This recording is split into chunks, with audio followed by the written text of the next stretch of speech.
prayer, why do we neglect it?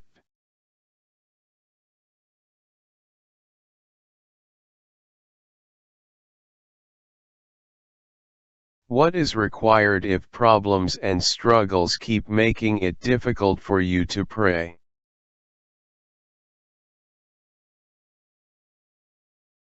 Understand that prayer is a weapon. Prayer is not something minor, but a powerful weapon with which you oppose and attack bad and unfavorable things. If you stand against these things in prayer, you are actually reporting for spiritual warfare.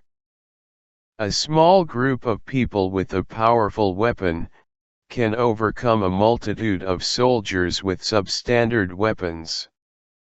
If the Israeli army had powerful weapons such as cannonballs or guns at their disposal, which had not been invented yet at the time, they would not have trembled at the threats Goliath made on behalf of the Philistines, 1 Samuel 17:11.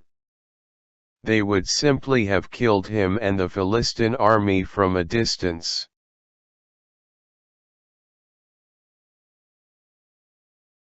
To pray is to exercise your faith, and it is this faith that has made the children of God powerful people.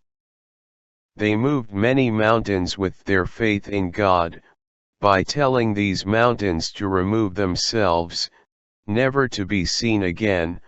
Mark 11 verse 23.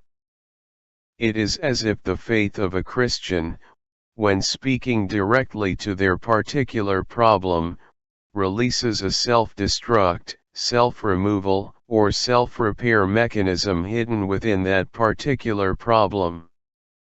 The answer often lies hidden in the problem. It is not merely about having or exercising faith, the key is having faith in God when speaking to it. Mark 11 verse 22.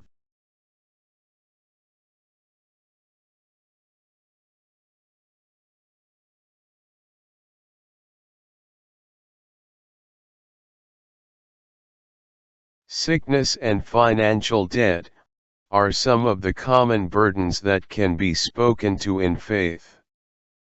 You may search for and find the self-destruct, self-removal, or self-repair mechanism, and cause it to be activated or released. Consequently, the malignant tumor in your body may be dissolved without any form of medical intervention. It is sometimes necessary to take time out of your normal routine, and just allow the word to be ministered to you for a whole day or two, to grow your faith in prayer as a powerful weapon of offense. This may be through merely listening to gospel music, sermons, Christian movies, or Bible study. It is especially useful to watch testimonies of people on the internet or on Christian television channels.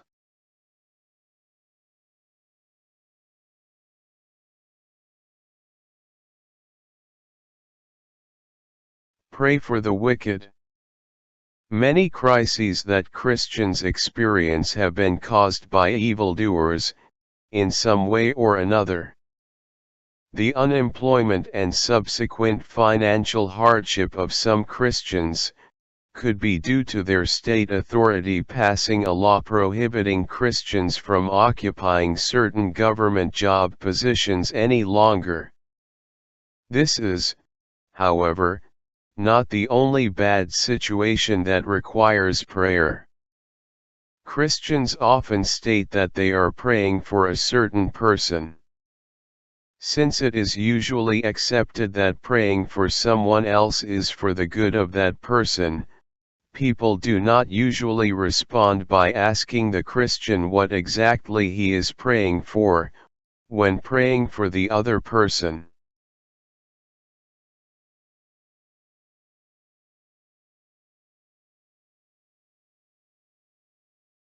If praying for someone is praying for their good, when will they pray for evildoers as well? Do they actually pray for the wicked, or do they only pray about the wicked?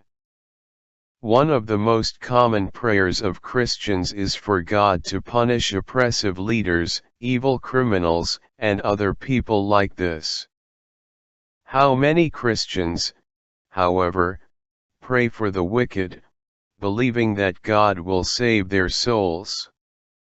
Whose prayer for their enemies includes thanking God for the grace and mercy He bestows on them? How many believers pray for their own behavior in relation to their enemies, in other words, those who constantly oppose and attack them? Who actually prays that God would enable them to show more love to their enemies, making these foes ashamed of their expressions of Jesus' love and kindness?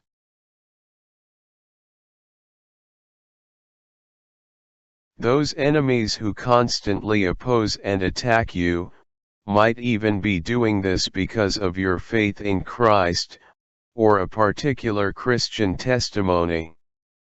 Your desire should be that every time they intend to slander you or treat you badly, they will be unable to do so.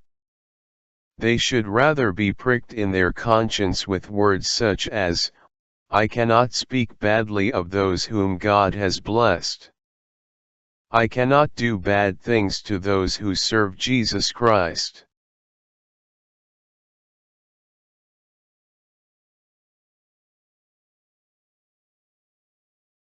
Make prayer your spiritual cave. This is where you will be able to hide in times of despair and trouble. Believers are often found in places of learning, work, entertainment, and pleasure, but they are seldom found in the place of prayer. These places can sometimes be places of trial and even danger. Everything then appears to be too much for them, causing them to be afraid and desirous of simply getting away from it all. Psalm 91 verse 1 gives encouragement, "He that dwelleth in the secret place of the Most High shall abide under the shadow of the Almighty." Following your time of prayer, you will emerge from this hiding place as a refreshed person.